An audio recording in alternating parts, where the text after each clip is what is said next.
Welcome to Not Work, Myth, and Storytelling. This is the show where ancestral wisdom is woven with the biggest questions of today. I'm your host and lead storyteller, Marisa Gowdy.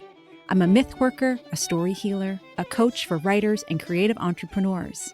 I'm the author of The Sovereignty Knot, A Woman's Way to Freedom, Power, Love, and Magic, and the founder of the Writer's Knot and Author's Knot communities. If you love what you hear and want to support the show, I'd be so grateful if you'd become a paid subscriber on Substack. Each week in my newsletter, Myth is Medicine, I'll take you on a deep dive into how mythology and folklore can help us heal the individual and the collective in this present moment and beyond. There's a link in the show notes to follow Myth is Medicine over on Substack. On Not Work, we explore the mythology and folklore of Ireland and beyond. Whether you're drawn to Celtic culture or the mysteries concealed in ancient sacred sites, or whether you just like a good story and expansive conversation, you're in the right place. Welcome, Vulture. Season 6, Episode 1, Brigid's Cloak of Light with Treacy O'Connor. Oh my goodness, here we are at the start of the 6th season and the 4th year of Not Work. It is my sincerest hope that this new season will continue to bring you the brilliant stories and deep conversation you've come to love on the podcast, and to also offer some fresh surprises as well. One subtle, but I hope meaningful change, we're now calling the show Not Work, Myth, and Storytelling. In part, this is because I hope that more myth-loving podcast listeners will find the show, but even more importantly, it's because I want us to honor Not Work's mythic roots. This season, you'll hear many episodes that are part of our Myth Workers and Culture Makers series. These episodes, including what you'll soon hear from our guest Treacy O'Connor, will focus on how artists, spiritual leaders, and others are living the mythology and sharing it with the world in ways that transcend and perhaps precede more traditional storytelling. You can expect song, visionary journeys, and more as we continue to expand the definition of myth here at Not Work. And if you come here for the stories, I promise we have much in store for you this year. We'll be inviting many of the storytellers from the Bard Mythologies community to take us into the lore of Ireland and beyond. And in a few weeks, you'll meet our brand new storyteller in residence. There's no doubt about it. This is going to be a year full of challenge and change. And I believe in my very bones that this can also be a year of growth, renewal, and recommitment to what really matters. The land, the oceans, the air, the ancestors and the wisdom traditions, the communities we hold dear, including those who live down the road and those bound in the digital realms by shared passions and dreams. As ever, I am so grateful to count you, dear listener, as a member of my extended community. And if you have your own stories to tell this year, if you're interested in finding a close-knit community that can support you as you make your creative dreams a reality, well, I wanted to be sure that you knew that I still have 2 seats left in my online writing program, The Author's Knot. This intimate 10-month online writing program is for thought leaders, spiritual leaders, memoirists, and heart-led visionaries who are working on a book or another big project.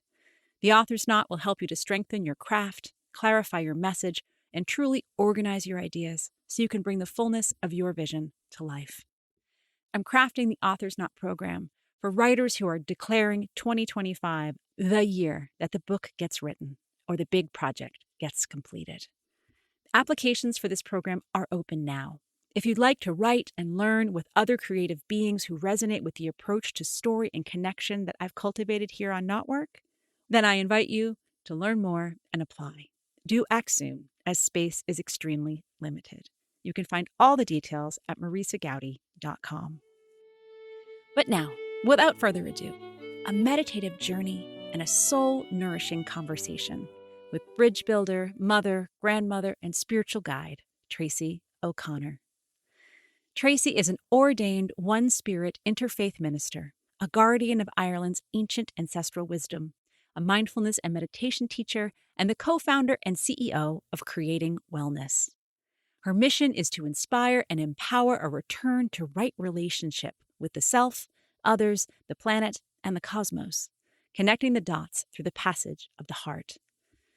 Treacy initiated a campaign to honor Brigid with a public holiday in Ireland, which was inaugurated in 2023, and she was honored by her local town with a Balbriggan Town Award for illuminating the hearts and minds of the 24,000 residents with a Brigid Procession of Light in 2024. Brigid continues to inspire and surprise Treacy with invitations to be an expression for connection with her qualities in many different ways. One of those invitations is taking the form of a 6-day retreat in Ireland. Restoring the Heart of Brigid is a magical pilgrimage to be held between May 31st and June 6th. She'll talk more about this gorgeous offering at the end of the show. Find the link to all the details in the show notes. Well, I am so excited to welcome Treacy to the podcast today. And in this particular episode, rather than begin with a story, we're going to begin with, maybe we can call it a journey. Maybe we don't even know yet what to call it. Perhaps we'll know on the other side. We'll begin with Treacy leading us through, and then she and I will sit and have a conversation about all the resonances on this in bulk time. But Treacy, welcome. I'm so glad you're here. Thank you so much, Marisa. It's such a real honor to be with you today. Thank you. Yes, as you said, let's arrive into our own depth of presence to begin with, and let's see where perhaps Brigid wants to lead us together as we embark on the threshold of this in-bulk season. So let's just come into our bodies. Let's just sense the presence of our senses.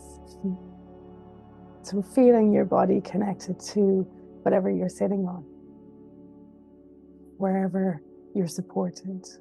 Feeling the flow of breath moving through your body. Noticing what it is in these moments.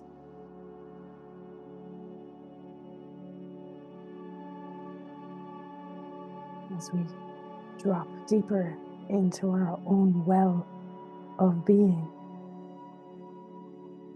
Brigid reminds us that this is the liminal space within us through which we can connect more deeply with her heart.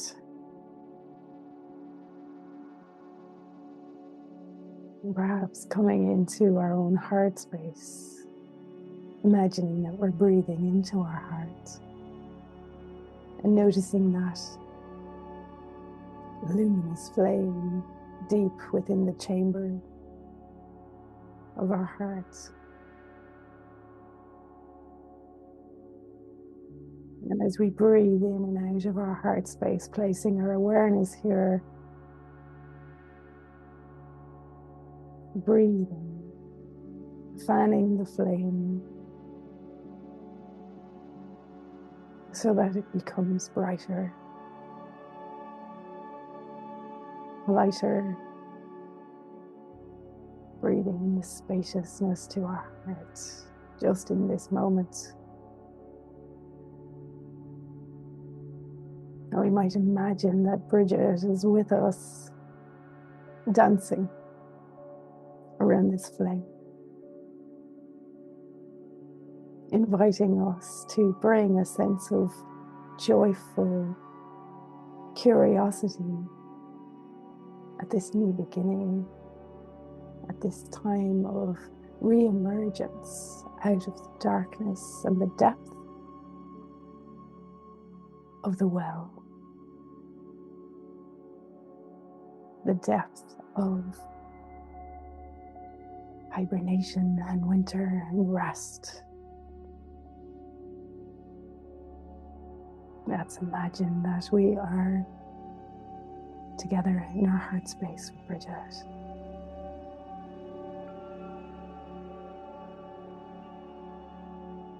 And she invites us to really call forth the depth of our innocence and curiosity and awe and wonder of that flame that has been with us since perhaps before we were born, and that came to life in the innocence of our childhood. She invites us to welcome our innocent selves into this space too, and to imagine that we're reintegrating that youthful, vibrant, vital, innocent, and curious self, so that we can step across the threshold of Invoke with a sense of wonder and possibility. The flame of Brigid and her cloak of protection always surrounding us in our hearts. When we invite Brigid into our hearts, we know she's always there. She's just waiting for us to kindle that flame, to create the connection. Just imagine that this flame and Brigid's energy is infusing every cell from head to toe. Let's step into the unknown of what this year will bring, with this sense of joy and readiness and connection.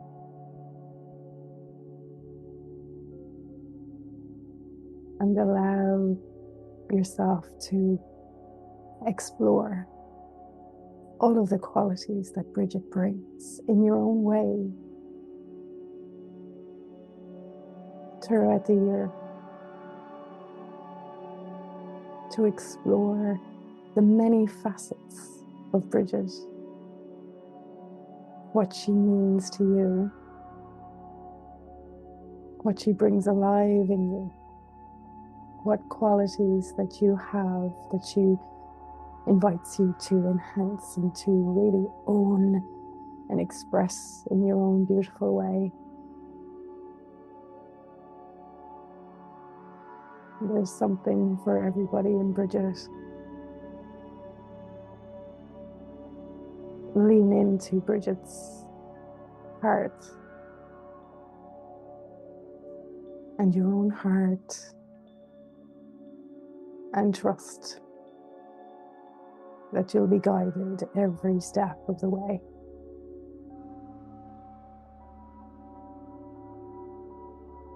And just allowing ourselves to sit in this connection for a moment, this reconnection with our innocent inner child, in the safety of this space, in the safety of Brigid's protection, the safety of our heart space.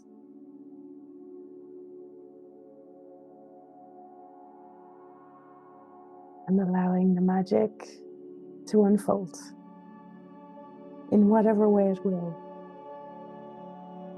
for each of us individually in our own unique ways.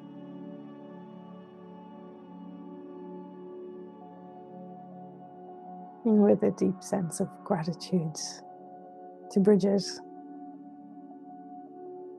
for her guidance,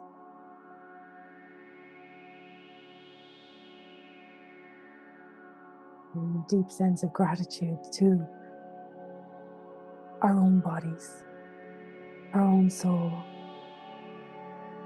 our own mind,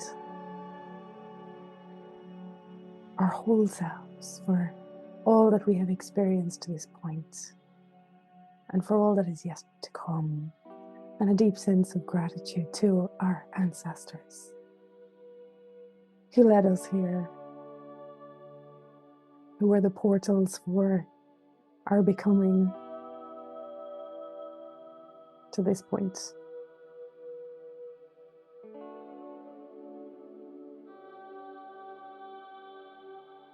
And to feel that sense of connection with Brigid and your own heart and your own innocent self, and the depth of possibility that lies ahead of you and the unknown. And just slowly beginning to re-emerge from the depth of this space into your body again, into the surroundings that you find yourself in.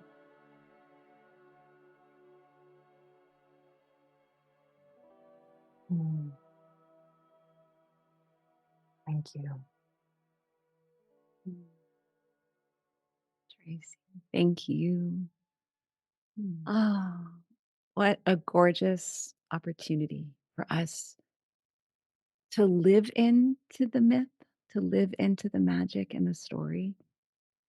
You know, this show has been devoted to telling so many stories and in service at my core to hopefully transmitting something like exactly like what you just offered us in its pure and raw form of come and sit with Brigid and see what she has to open for you. So thank you for this invitation, this opening. It's such a beautiful way to start this new season of the show and to welcome in Imbolc and welcome in Brigid. Thank you. Thank you. Thank you, Marisa. Thank you, Brigid.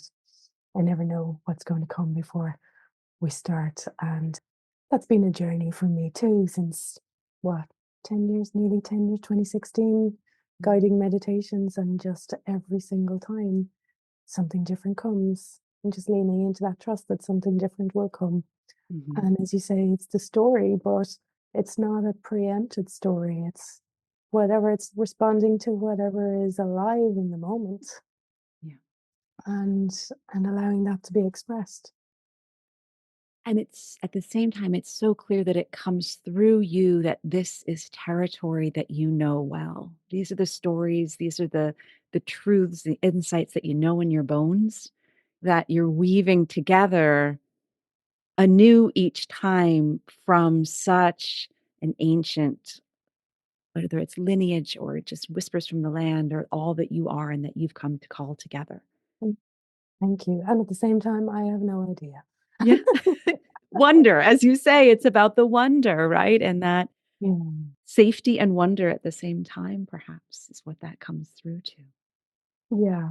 I mean, the point of us all being here, and particularly with, what you're doing, Marisa, and offering people a sense of connection back in with the myths and the legends and the storytelling, the purpose of why we're here is so that we can reframe how we're living today through the lenses of those ancient myths and stories, and bring them to life again in a way that works for us now, today. We've never been here before, this moment in time, Yeah. Something that really struck me, as you have certainly, and I'm sure we'll explore this, you have brought Brigid to some very public stages and kind of been walking with her, and she's walking with you in this emergence that she has had over these last 10 years in particular. But this experience of you and I are women who tend to sit in spiritual circles. We speak this language pretty intuitively. And I know I can speak only for myself to say, and then sometimes I forget this is not a language that's familiar to all people. And sometimes I forget also that there are so many people who have not had a chance to sit down and not just learn about Brigid and read the books and have the lectures, but who are hungry to experience her in the way that you offer. And I can speak for myself to say, I think sometimes I underestimate that hunger in folks of like, oh, well, they just want to hear about her. They I don't know if they really want to sit in the heart with, are they ready for it? And I bet you've walked this path in terms of bringing people into these spaces. Can you talk a little bit more about that? Yeah, sure. It's really well put that we do tend to forget because this is how we live and this is how we function, you and I, and many others in our circles. And for me, it's really important to remember that we weren't always here. Right. At one point in our lives, or many points in our lives, we were hungry for exploration. And to be able to be on the path where we know we have journeyed in many different ways to reach the point where we're at now, and to be able to welcome in those who are eager to understand. So, for example, I live in a town in North Dublin in Ireland called, in English, Brigid. In Irish, on the street sign, it says Brigid. Mm. And for me, I arrived here in 2019, although my daughter had been going to school like 5 years previous in this place. And for me, immediately, when I see Brigid, Baile means town. Brigid for me is like little Bridget, Mm-hmm. you know? But anytime I've spoken to anybody in the town about the Irish name, they had no association with Bridget. Mm. So she kind of called me, I think, to live here. And it's becoming more and more obvious why. She wants her energy to be anchored in this town of 24,000 people with over 45 different nationalities, which is quite phenomenal. It's an up and coming town within Ireland, and they've never heard of Brigid. She called many of us to make her day a public holiday in 2020, which happened in 2023, and actually in 2019 was when we started the petition to put it out there. And it's not down to any one single person, it's a whole Cloak. It's a whole gathering of many people whose hearts she ignited. Mm. This is what's needed now. And when Brigid has a hold of you, she has a hold of you. There's no getting away from it, right? So we all made it happen in collaboration with Brigid. And it was a perfect opportunity to create a procession of light through the town for Brigid's bank holiday last year. And it was phenomenal. So the essence of bringing people together with, I suppose, a fiery procession of light infused with grace and Brigid's energy, carrying lanterns with Brigid's candle that had been lit from the Brigid's flame, perpetual flame in Kildare, and inviting the town to join us with 4 days before the Monday we got final approval to go ahead. And there was a lot of obstacles that I felt. Brigid's fire was rising within me in a sense of like a rage of they want to put out Brigid's fire, because they weren't going to allow us to do certain things with the fire. And I'm like, oh my God, they're not going to put out Brigid's fire. No way. And I sat, and Brigid gently nudged me and showed me a different way, that it didn't have to be a complete fiery spectacle, but to invite about 18, 19 Brigid firekeepers that I know well, who I was inviting anyway, to actually carry the candle and the Brigid's flame with lanterns like this one, covered within glass, etc., and to really carry that light onto the beach instead of the big fiery spectacle. And it's exactly what was needed, because it invited everybody to drop into a deeper sense of presence, of awe, of wonder, of there's something very special happening here, because they could feel the energy that was going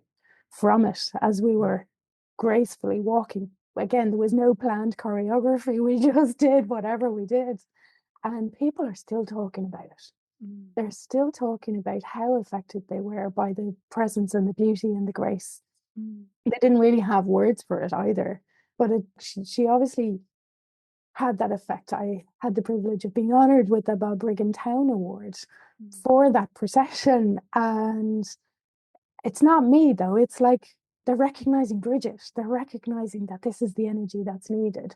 So being able to connect with people, everyday, ordinary people, with that presence, with that grace, with that sense of community and coming together under Brigid's cloak of light was truly phenomenal. There was about 1,000 people turned out with 3 days notice. So we're gearing up again for the procession again this year on the 3rd of February. So yeah, I feel, yeah, the magic will just continue to unfold.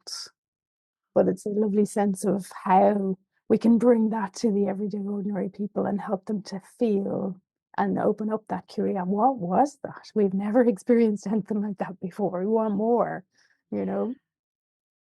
Oh, there's so much to explore in what you say, but it feels important in this moment too to just mark the way in which fire, which has so many guises, and you're naming its delicacy and the beauty and sacredness of its containment, which perhaps wasn't at first the vision. But as we record this, our eyes are still on Los Angeles and what's happening in terms of the fires. And I've been very aware of that too, in terms of we speak of sacred flames, and yet we also know that any of our elements have this power to not only inspire and illuminate, but also to destroy. So it Yeah. just feels really potent to sort of name that sense of there's the vision. And then there's that moment when the unseen hand, Brigid in this case, says, actually, wait, there's another path forward. I don't know, I just really appreciate that in this moment. Mm. Yeah, it's true that there is another way forward. And, totally agree with you in what's going on in California right now, but also as a representation of that fire within us, as an inner reflection. As I said, when I sat and I felt that rage coming up in me, which Mm, could be the fire going to the head, mhm, like who Cullen was very renowned for, his battle frenzy. And that story where he would have to be calmed down by mhm, a group of, I think it was 150 women or something like that, to calm him down. And as I suppose, a metaphor of that to bring the feminine energy in balance. And I think that's where Bridget really brings that quality of both fire and water mhm, because of the connection with the wells.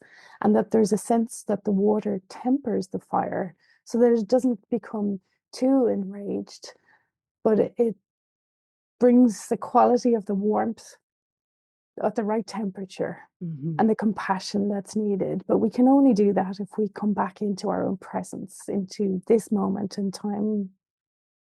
And I'm noticing in California this sense of community, Mhm. of yes, devastation, but out of the ashes comes a beauty of connection and a dismantling of identity and privilege where everybody's on the same page all of a sudden. Nobody has Mhm. any possessions left Yeah. but their heart and their connection. What can we build going forward? Mhm. And I think that's a really powerful metaphor for us to live by as we begin this new year because there's so many possibilities. But we have to remember that we actually have the power to decide what we want to happen going forward, you know? Yes. So, And what do we want to dream? right.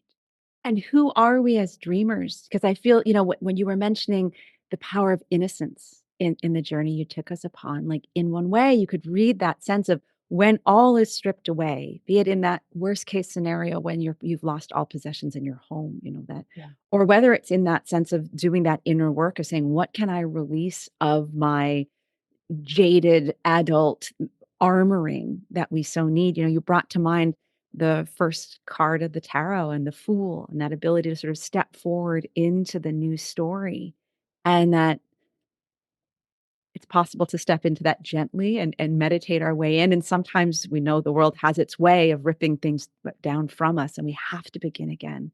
But Mm. you give us innocence as a way of holding that gently and with wonder and really to feel it as something very deeply generative. Mm. So I'm curious about innocence in your work. Is that something that sort of sprung forth as a bit of unexpected imbus today, or is that sort of something you speak about regularly? No, it's sprung forth in meditation classes that I held last week, actually. Mm, It was just coming into this sense of, yeah, what is it to be alive today? mm, So it's relatively recent, although it's not at the same time, because underneath the surface, we know it's always there, but we resist embracing it because we're driven by so many conditions and fears and limitations that we forget about it. And it's, I was really getting a sense of the importance of really bringing our inner child with us on this journey, because the wisdom that's in their eyes and the sense of, we don't know. Can we embrace that? We don't know. I think we're all sort of desperately, we seek control of everything because everything has been so out of control. And we're having to live in a society that doesn't allow us to just be. And I think we're being asked to really change our ways in terms of the rhythms of life and come back to that deep divine feminine that has risen already. I have a sense of Brigid being so much more than we think she is as well. Yeah. The many facets that we know and that we don't know. But that sense of Muir and Gale, like that overarching divine feminine mother energy at the same time. I don't know, Marisa. I have no idea. I'm so grateful you don't know. That's why, that I want to talk with people who don't know. Yeah. I have so little interest in certainty anymore because that is the stuff of, I don't know, the last century or some other way of being that, Yeah. it's certainly everything I've learned in my own mystical training that is, you don't know what you don't know, and stay in that space. And that's where the Yeah. growth and the expansion, because our obsession with certainty is what's gotten us here. Before you and I started recording, we were talking a bit about, living within the cycles and what, we're recording this in the midst of January and we're looking toward the light of Imbolc. But, I had sort of shared with you, I'm trying to have the stillness in my life that I like to talk about on the internet, Yeah. because sometimes it feels as if the way life has been built with its expectations on as a mother and for families, Mm.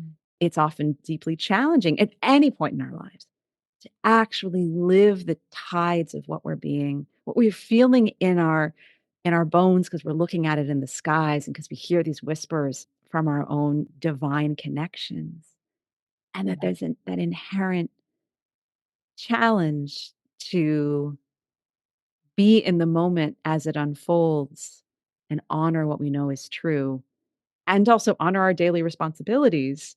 Yeah. Oh, I Yeah. just don't know sometimes how to do Yeah. it. Exactly. And then, we get through these things, we get through the challenges, and we look back and we go, how the hell did I do that?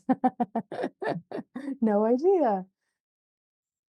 Well, I'd love for you to tell us a little bit more about your journey with Bridget, if you would. You've given us this gorgeous vision into what it's like to be in Brigid now this year and last year. But when did she start tugging at your cloak?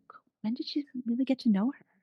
I actually don't know for sure, Mm. but I know that I think, let me see, it was probably around 2006, thereabouts.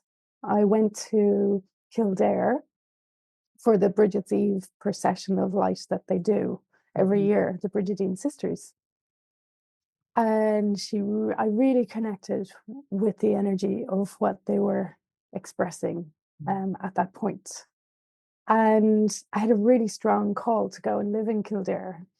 I remember the timing of it because my daughter was just about to start school, like a preschool, She would have been about 4, maybe. She's 21 now. And it's interesting because, yeah, I'm also a grandmother to her daughter who's now 4. So it's cycles and cycles. But I was called to live in Kildare for a year then. And my daughter went to school in St. Brigid's primary school. And then we were called to move back to Dublin, and my daughter went to St. Brigid's in Killester, another actual town that has a Brigid's church in it with a relic. So without me knowing it, she was weaving me. She was weaving my life for me. Yeah. And then I connected with Karen Ward, who is one of the co-founders of the Brigid's Way Pilgrim Path. That was inaugurated in 2013, and I know Laura Murphy had her spontaneous awakening of Imbas on that journey in 2013, which is really pivotal. And I'm sure a lot of people that you've connected with over the years would speak about this.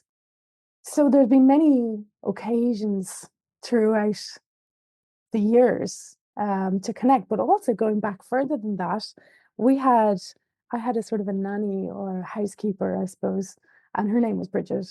And it was only when I was looking back, like, she was a real ally to my younger self, It's funny, you wouldn't like her name was Brigid, but you wouldn't necessarily connect her with the Brigid. So like, she'd smoke about 40 cigarettes a day and Well, but sacred fire in your own way. yeah, You yeah, take it. exactly. But she had that sense of protection, I Yeah. suppose, and she comes in many different forms. But it's only recently, and actually, I was ordained as an interfaith minister back in 2017. I began a journey in 2015. It was a 2-year seminary in London. And when I was ordained, I was really called to, we've to design our own stole, that's sort of a sacred piece that you put around your neck like a scarf to kind of, embody that sense of sacred as you're coming into ceremony. And as I was designing my stole, Brigid's cross wanted to be on the back of it. So, like, it was like I was really weaving in, then Brigid has my back from that point. So, and it's only really in the last few years, I suppose, since 2019 or thereabouts, that I've really sensed and felt the stronger connection and really leaned into, okay, I'm listening. And even as recently in September, I was going through a real shift in my being completely. I felt like I was being completely dismantled to nothing in many ways. And I was just like, I give up. What do I do? And I just heard, just follow my lead. And like within a week, she had me talking at the National Ploughing Championships, which is a major event in Ireland to do with the farming community on well-being. And there's a lot of different fires that have been sparked in a good way since that to bring well-being into the farming community. And then it's realizing, oh, she's the patron saint of farming, you know? So, yeah. And that kind of brings us back that full circle sense too of where we began in terms of what it's like to bring not just the story that could be easily told in a bit of history, but instead to say, here, this is, here's the breath of Brigid. Breathe. This is how it becomes alive in practice. And it may seem as if it's just a talk about well-being that may say words that are safe in the public marketplace. We can say mindfulness now, right? We can sort of say spirituality depending on your context. But I love, I have a dear, he's actually been a client who put out a book last year. He talks about subversive compassion because he was himself an ordained minister who became a therapist and has been posted at military bases around the United States. But he himself was a proud draft dodger in the 1970s in America. But he talks about going and practicing subversive compassion, which for him in so many ways was really bringing a deep, deep sense of spirituality and another way of looking at things from within, certainly in this case in America, the belly of the beast. But all these different ways, I think, in which we're called by spirit, by our guides to say, hey, over there, you got to kind of tell it slant, but you're there as my emissary. And as you say, Brigid had your back and she gave you that loving nudge. I love Yeah. Yeah, for sure. And the magic that's continuing to unfold as a result is very powerful. There's no denying that there's a huge sense of disconnection from our wellness and our well-being in the world because of society and how it's really going down a road that is disconnecting us more and more from nature, from our true selves. So, as you say, I love that story. And we can call it whatever we want, but we need to use a language that people can connect with. Yeah. Yes. And it just strikes me that especially because Brigid and I have walked together for a long, long time. Brigid was my confirmation name. I didn't quite know what I was getting into yet, but it was this tug that I had felt. But in watching everything that's emerged around the holiday and the light shows and her story work, it's had a sense of, from 3,000 miles away, this sort of sacred inevitability. Like, of course, this was going to happen. This is exactly her time. So it's just such a joy to sit with you and say, like, no, this was like, there was a moment of a petition in 2019, and it started out so simply. And yet, 4 years later, here it is. And it made American media to some degree too, to say, hey, Brigid is kind of emerged. There's a new girl hanging out in Ireland. It's not just St. Patty. Like, there's another one. Did you know? Yeah. But because I think it's just a sort of a gorgeous object lesson for all of us in terms of these little germs of thought we have, like perhaps this could be something, and that it starts out in all these small and subtle ways. And then all of a sudden, the whole world knows about it if they're looking your way in early February. And there's, again, this sacred inevitability of course, she has her day. It took a couple thousand years, but, Yeah. 1,500 years, I suppose. But here she is. Yeah. And it's time. And we couldn't have planned it the way it all panned out. And it was all meant to happen as it was. And I think Mhm. again, it's that sense of it's time for the feminine voice to be heard now. Yeah. It's time for that sense of compassion and humanity to really step into our lives and to invite that into our lives in whatever form it comes or whatever name it comes with.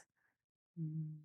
Mm, I feel as if, of course, we could talk for hours and hours as we sort of bring ourselves nearer to tying this knot. I'd love to just hear if there's any more. I think what else has risen up for you? We talked so much about the heart and the fire in the heart. And you've let us in. Any sort of other messages from the heart that want to bubble forth for us? well, thanks so much for the invitation. And also, just really thank you for the work that you do and the expression that you bring to the world and to so many people. Really honor all that you have, all that you are, and that fiery Brigid within you. May she shine forth. Mm. So she's very alive in me at the moment, coming up to the procession of light in Brigid, obviously in the next few weeks. And there's a curiosity, actually, when I was ordained or when I was in the middle of doing my training as an interfaith minister, we were invited to dream into a self-directed learning, something that would really bring us to the edge of our comfort zone and do it anyway. I was inspired to really connect in with the sense of the Tuatha Dé Danann and design a sort of a myths of Danu pilgrimage or sacred journey through Ireland's ancient East. And we piloted a few of the sites along the way from like 2018 or so. And it's actually it's weaving me. Mm. And it's interesting because we just launched today a website where we're doing this journey, putting it out to the public that it's going to be a 6-day retreat in Ireland. But it's not called the Myths of Danu, it's called Restoring the Heart of Brigid. So there's like weaving the Brigid energy through the different sites and knowing how we can tend our own inner sacred flame Mm. through the myths and the legends and the stories that are there, but allowing the spaciousness for Brigid to come alive through us at the same time. So it's really interesting to look at, the myths and the legends, and do we know anything about them at all? Maybe not. There are, I think, many stories that are bubbling underneath the surface, ready to re-emerge now, like the Tuatha Dé Danann, through this sense of possibility and not knowing. So I've no idea, again, how it's going to go, but I know and I trust that it's like Brigid weaving a thread through the different places and through the different hearts that come. So I feel that this is a journey that I'm embarking on now at the beginning of this year that I hadn't imagined before. So I'm excited. I'm excited for it. Yeah. Oh, brilliant. Well, I'll be sure to share the details and the show notes for that. And what we didn't even get to, of course, are some of the big questions of Bridget, of course, that she is goddess and she is saint. Like Yeah. there's certain ways in which you and I have come together as, daughters of Bridget in our own way, and perhaps left out some of the perhaps elemental pieces that folks don't know as well. True. And look, fortunately, there's been past episodes in which we've covered some of that with Bridget. In fact, the very first episode of Not Work Storytelling was with my very first Irish teacher, Kate Chadbourne, who tells a couple of stories of Bridget that are very much from the folklore. Folks may want to listen back to that. But I just and there's a bit of kind of Bridget as saint comes through in Kate's stories and Maureen Gale, as you mentioned.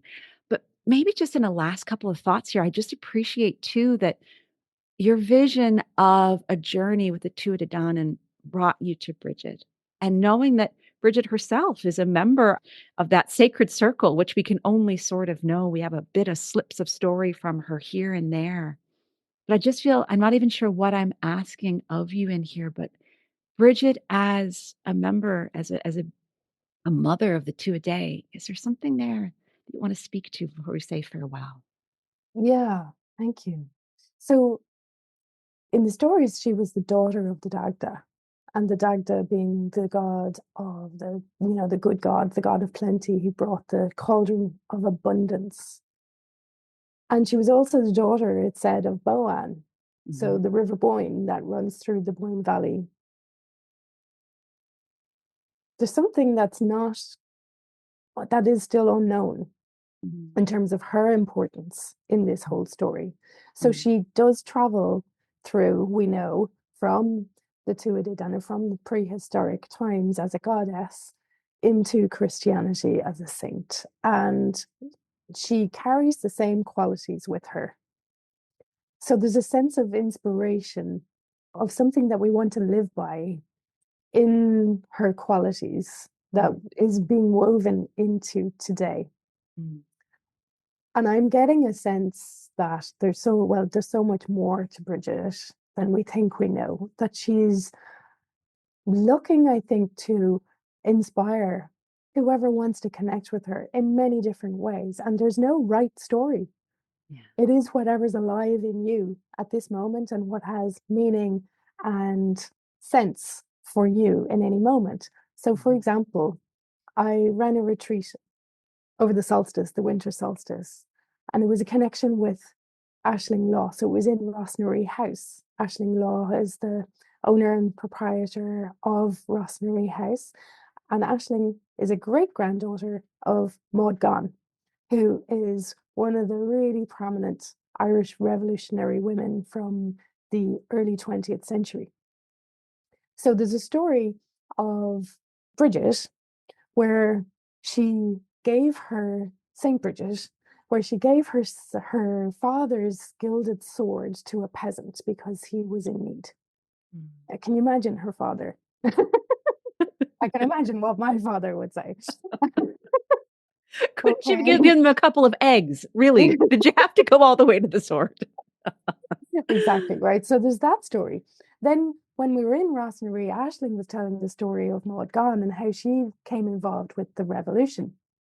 And she was in her carriage on the way to Donegal, the northwest of Ireland. And she saw a family being evicted at the side of the road. And it struck her so much, she stopped the carriage. She really had that sense of injustice that wasn't right. She gave them her diamond brooch. And I thought, wow, wow. See, these stories, they can weave in many different ways. So, what is that kind of story that comes alive in you? Are you a champion for the underdog, for example, or an activist who really wants to bring in right relationship with all life and how we Mhm. live in harmony? So there's bridges in everybody, I think, a potential for bridges in everybody. And then the stories that have been told can help us to make sense of the connection of that energy, and will come alive in different people in different ways. Yeah. Oh, that invitation to personal expression that is a universal expression. Just feels like so much of the way forward. As we step into the unknown, we each have to make our own steps. Mm, And how do we do that and, hold on to whatever our personal song is meant to be in this world? You just really underline the sense of there's that gorgeous something greater than us that unites us and wants to be expressed through us. yeah, Oh, yeah. Tracy, thank you so Mm, much for bringing your wisdom and your magic and your beauty and your voice to this conversation today. yeah. So grateful. Thank you so much, Marissa. It's a real honor to be on the show, and congratulations on your new season. Here we go again. Let's see where it evolves, and I've every faith that it will just continue to go from strength to strength. Mm, Thank you. Thank you. Mm. Thank you for tuning in to Not Work, Myth, and Storytelling. Please subscribe and review the show on your favorite podcast platform, and do share this episode with other lovers of mythology and story. By the way, everyone is a lover of mythology and story, even if they've forgotten. Creating this show is a labor of love, and your support will help me continue to craft and share stories throughout this season and beyond. Please consider becoming a paid subscriber to my newsletter, Myth is Medicine, over on Substack, where you'll find new writing and conversations each week. You can find out more about my writing, my book, our online writing communities, as well as how to work with me as a writing coach at marisagowdy.com. Gratefully, I live, write, work, and record this podcast on the ancestral lands of the Munsee Lenape tribe, whose name means original people. Music on this show is performed by Beth Sweeney and Billy Hardy.